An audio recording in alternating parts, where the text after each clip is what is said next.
ए आकाशवाणी जम्मू है। संञा खबरें च तुंदा स्वागत। पहले खास खबरें कन्नै मैं विजय बजाज। डोडा जिले च होए दे दर्दनाक सड़क हादसे च मरने आह्लें दी गिनतरी 11 होई गेई है। प्रधानमंत्री होरें प्रभावित परोआरें लेई सींधी सहायता दा ऐलान कीता है। प्रधानमंत्री नरेंद्र मोदी होरें भारत आसियान सम्मेलन गी संबोधित कीता। उनें आखेआ जे कोविड महामारी दे चुनौतीपूर्ण समें दरान बी एह् सरबंध बरकरार रेह् न। सलाहकार फारूक खान होरें Tawi barrage river front view प्रोजेक्टें दा जायजा लैता। उनें सरबंधत अधिकारिएं गी निर्देश दित्ते न जे इनें दौनें प्रोजेक्टें गी तैय समें दे अंदर अंदर सबूरा करोआना यकीनी बनाया जा। ते उत्तरी कश्मीर च होए दे टाकरे च सुरक्षाबलें इक आतंकवादी गी मारी मुकाया। खबरें दी तफसील कोला पैह्ले एह् अपील। भारत नै कोविड-19 थमां बचाऽ आह्ले 100 करोड़ टीके लाने दी महत्वपूर्ण पड़ां पार करी लैती ऐ ते आकाशवाणी इस कम्मै गी मुमकिन बनाने आह्ले सभनें लोकें, डाक्टरें, नर्सें ते होरनें गी सलाम करदा ऐ। एह्दे कन्नै गै अस अपने श्रोताएं गी सोह्गा करने आं जे कोविड खलाफ लड़ाई अजें मुक्की दी नेईं ऐ।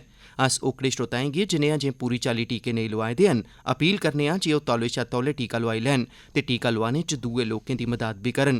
त्योहारें आह्ली रुतै दरान मेह्रबानी करियै इनें त्र'ऊं सखल्ले उपाएं दी पालमा करदे रवो।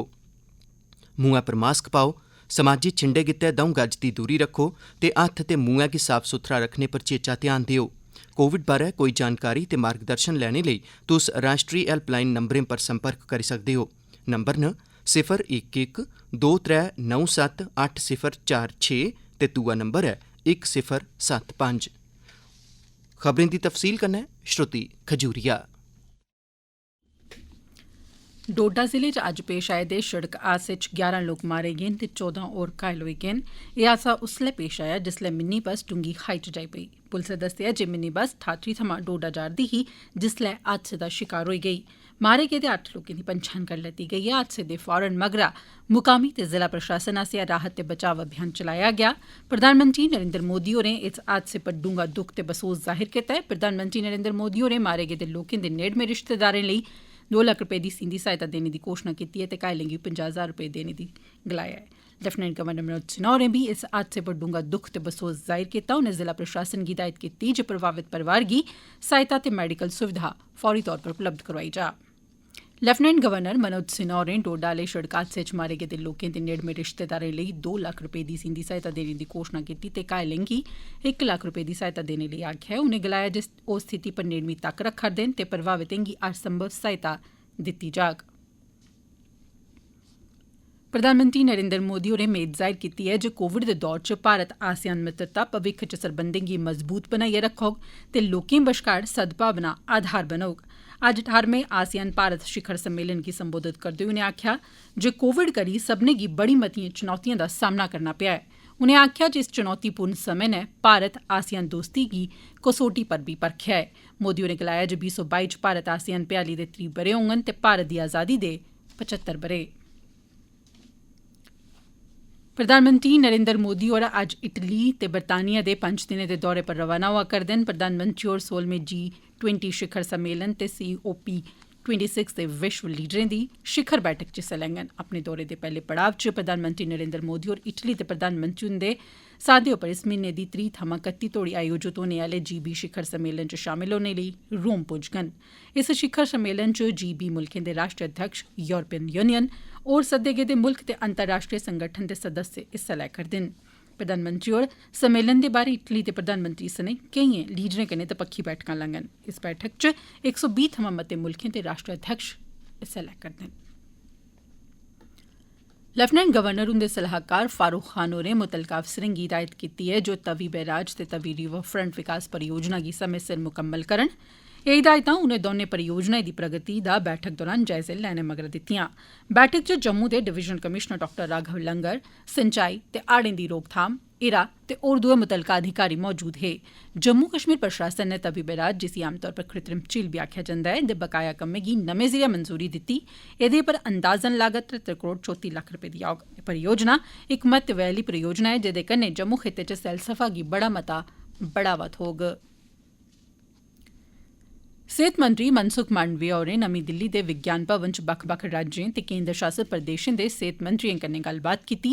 बैठक दौरान कोविड-19 टीकाकरण अभियान च तेजी आनने ते जंदे सोमवारें शुरू कीते गेदे प्रधानमंत्री आयुष्मान भारत सेहत ढांचागत मिशन बारै बी चर्चा कीती गेई। मीटिंग परैंत मीडिया कन्नै गल्लबात करदे होई सेहत मंत्री होरें आखेआ जे सरकार कोविड टीकाकरण अभियान च तेजी आनने दे मकसद कन्नै इक बड्डा टीकाकरण अभियान हर घर दस्तक शुरू करने जा'रदी ऐ। इस अभियान तैह्त अगले इक म्हीने दौरान सब्भनें राज्यें च सेहतकर्मी घर घर जाइयै लोकें गी कोविड शा बचाऽ आह्ले टीके लाङन। भारत दी आजादी दा 75मां ब'रा शुरू होने दे सिलसिले च आकाशवाणी जम्मू दा क्षेत्रीय समाचार एकांश जम्मू यूनिवर्सिटी दे डिपार्टमेंट ऑफ स्टूडेंट वेलफेयर दे सहयोग कन्नै पेश करा'रदा ऐ विशेष प्रश्नोत्तरी आजादी का Amrit Mahotsav quiz India at 75। एह्दे तैह्त हर सोमवारें बड्डलै 9 बजे आह्ले डोगरी बुलेटिन च इक सोआल पुच्छेआ जंदा ऐ जेह्दा जवाब श्रोता साढ़े ईमेल एड्रेस india75quiz@gmail.com पर भेजी सकदे न। सब्भनें शा पैह्ले स्हेई जवाब भेजने आह्ले त्र'ऊं श्रोताएं गी जेतू घोषित कीता जंदा ऐ ते उंदे नाएं दी घोषणा अगले रोज मंगलवारें बड्डलै आह्ले डोगरी बुलेटिन च कीती जंदी ऐ। श्रोताएं अग्गें अपील ऐ जे ओह् जवाब दे कन्नै अपना पूरा पता बी लिखन तां जे जेतुएं गी सर्टिफिकेट डाक राएं उंदे घरें तगर पजाए जाई सकन। एह् खबरां तुस आकाशवाणी जम्मू परा सुना'रदे ओ ते हून बाकी दियां खबरें कन्नै विजय बजाज। उत्तरी कश्मीर दे बारामूला जिले च सुरक्षा बलें इक लौह्के नेह् टाकरे च इक मुकामी आतंकवादी गी मारी मुकाया ऐ। एह् टाकरा उसलै शुरू होआ जिसलै आतंकवादिएं सेना ते पुलस पार्टी पर गोलीबारी कीती। सोह्गे जवानें एह्दा तुरत परता दित्ता ते इक आतंकवादी दा सफाया करी दित्ता। मारे गेदे आतंकवादी थमां सुरक्षा बलें इक पिस्तौल, इक मैगजीन ते पाकिस्तान च बने दा इक ग्रनेड बरामद कीता ऐ। लेफ्टिनेंट गवर्नर मनोज सिन्हा हुंदी प्रधानता च लाई गेदी प्रशासनिक काउंसल दी बैठका च पुलवामा जिले च SDPO दफ्तर ते लित्तर पुलस थाने दे निर्माण लेई पुलस मैह्कमे गी 20 कनाल जिमीं मुंतकिल करने दी मंजूरी दित्ती गेई है। एह्दे अलावा CRPF गी बटालियन कैंपिंग आह्लियां थाह्रां स्थापित करने आस्तै 524 कनाल 11 मरले जिमीं मुंतकिल करने दी मंजूरी बी दित्ती गेई है। एह् जिमीं 2021 ब'रे लेई तैऽ कीते गेदे स्टाम्प ड्यूटी शुल्क स्हाबै अदायगी दे मगरा मुंतकिल कीती जाग। एह्दे कन्नै CRPF दे जवानें ते उंदे परोआरें लेई सुरक्षित ते उचित रिहायशी सहूलतां उपलब्ध होङन।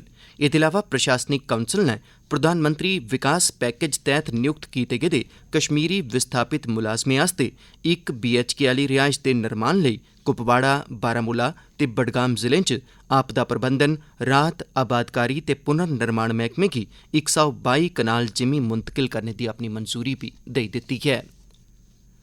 प्रशासनिक काउंसल दी बैठका च ऑडिट ते इंस्पैक्शन सरबंधी मैह्कमे गी तगड़ा बनाने दी मंजूरी बी दित्ती गेई है। एह्दे आस्तै बक्ख-बक्ख स्तरें उप्पर 54 असामियां कायम कीतियां जाङन तां जे हर इक जिले च जिला ऑडिट दफ्तर दी स्थापना यकीनी बनी सकै। इस फैसले दा मकसद ऑडिट सरबंधी कम्में गी मता असरदार ते व्यापक बनाना ते प्रशासन दे कम्में कारवाइयें च जवाबदेही यकीनी बनाना ऐ। ऑडिट ते इंस्पैक्शन सरबंधी मैह्कमा सरकारी विभागें ते खुद मुख्तियार इदारें दे अंदरूनी ऑडिट लेई सरकार दा इक प्रमुख अंग है। आइकॉनिक सप्ताह उत्सव मुल्ख भरै च आजादी का अमृत महोत्सव तैह्त मनाया जा'रदा ऐ। सैलसफा निदेशालय जम्मू नै उधमपुर ते रामबन दे जिला प्रशासनें कन्नै रलियै पत्नीटॉप च नेकां कार्यक्रमें दा सरिस्ता कीता तां जे उत्थै सैलानिएं दी आमद गी बधाया जाई सकै। लेफ्टिनेंट गवर्नर मनोज सिन्हा होरें औपचारिक तौरा पर एह्दा उद्घाटन कीता। उनें साहित्यिक कार्यक्रम दी सदारत कीती जित्थै डोगरी लखारियें ते कवियें अपनियां रचनां पढ़ियां।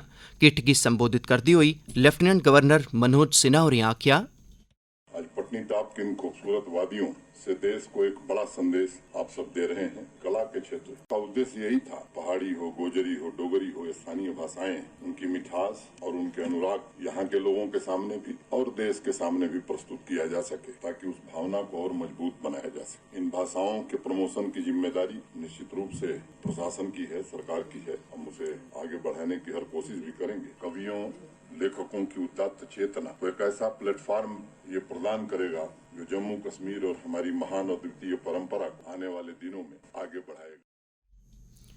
सांबा कस्बे ते आले दुआले दे इलाकें दे लोकें सांबा आह्ले मुक्ख चौक च फ्लाईओवर दा निर्माण करने आह्ले फैसले दा सुआगत कीता है। आकाशवाणी जम्मू कन्नै गल्ल करदे होई सांबा दे लोकें गलाया जे उनेंगी हर रोज़ ट्रैफिक जाम दा सामना करना पौंदा हा ते अक्सर हादसे भी पेश औंदे हे जेह्दे चलदे उत्थे इक फ्लाईओवर दी बड़ी सख्त लोड़ ही। उनें आखेआ, संदीप सिंह धनसाला मंडी सांबा का रहने वाला हूँ, जम्मू कश्मीर से। ये जो फ्लाईओवर का काम चल रहा है, बेहतरीन काम चल रहा है और आए दिन एक्सीडेंट होते थे सांबा में, ये कम हो जाएंगे और जिसको काम होगा यहाँ पे वो नीचे से आएगा, जिसको नहीं होगा वो फ्लाईओवर से चला जाएगा। ये देश की तरक्की के लिए जो गवर्नमेंट काम कर रही है वो अच्छा काम कर रही है। ते हुन अखीरै च खास खबरां इक बारी परतियै। डोडा जिले च होए दे दर्दनाक सड़क हादसे च मरने आह्लें दी गिनतरी 11 होई गेई ऐ। प्रधानमंत्री नरेंद्र मोदी होरें प्रभावित परोआरें आस्तै सींधी सहायता दा ऐलान कीता ऐ। प्रधानमंत्री नरेंद्र मोदी होरें भारत आसियान सम्मेलन गी संबोधित कीता। उनें आखेआ जे कोविड महामारी दे चुनौतीपूर्ण समें दरान बी एह् सरबंध बरकरार रेह् न। सलाहकार फारूक खान होरें तवी बैराज ते रिवर फ्रंट व्यू प्रोजेक्टें दा जायजा लैता। उनें सरबंधत अधिकारिएं गी निर्देश दित्ते न जे ओह् इनें दौनें प्रोजेक्टें गी तैय समें दे अंदर अंदर सबूरा करोआना यकीनी बनान। ते उत्तरी कश्मीर च होए दे टाकरे च सुरक्षाबलें इक आतंकवादी गी मारी मुकाया ऐ। एह्दे कन्नै गै खबरें दा एह् बुलेटिन समाप्त होआ।